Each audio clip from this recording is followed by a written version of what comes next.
आम्ही देत असतो. समाज उपयोग कार्यक्रम माध्यमातून वाहत्या सरी त्याच्या प्रभावाबरोबरच या सत्कार्याची देवकार्याची धुरा सांभाळते.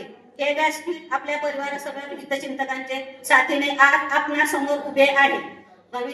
भविष्यात नवीन कार्यक्रमद्वारे आम्ही महिला योगदानाचा गौरव करण्यासाठी महत्त्वाचाच मानला जातो. हा दिन साजरा करताना मी खूप आदराने आणि कौतुकाने इथे उभे आहे. मी कनिष्का व्यासपीठ उन्नती महिला प्रतिष्ठा मराठा महासंघ यांच्या आजपर्यंतच्या भूमिकेबद्दल प्रगतीबद्दल विचार करण्यासाठी तसेच आजच्या काळात महिला प्रत्येक क्षेत्रात आपले स्थान निर्माण करतच आहे. शिक्षण, व्यवसाय, ज्ञान, तंत्रज्ञान, राजकारण आणि क्रीडा अशा विविध क्षेत्रात महिलांनी आपले कौशल्य सिद्धच केले आहे. मात्र आजही अनेक ठिकाणी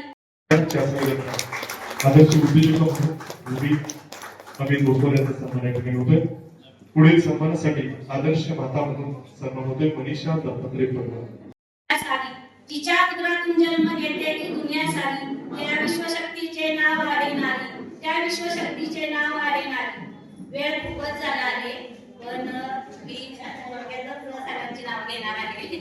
त्यासाठी सर्वश्रेष्ठ महिला क्रांतिकारकांना यांना समोरूनच तसेच व्यासपीठावर आदरणीय उपस्थित सर्वच मान्यवर पत्रकार बंधू व माझ्या मित्रमैत्रिणींनो, बंधू आणि भगिनींनो, प्रत्येक वर्षी 8 मार्च रोजी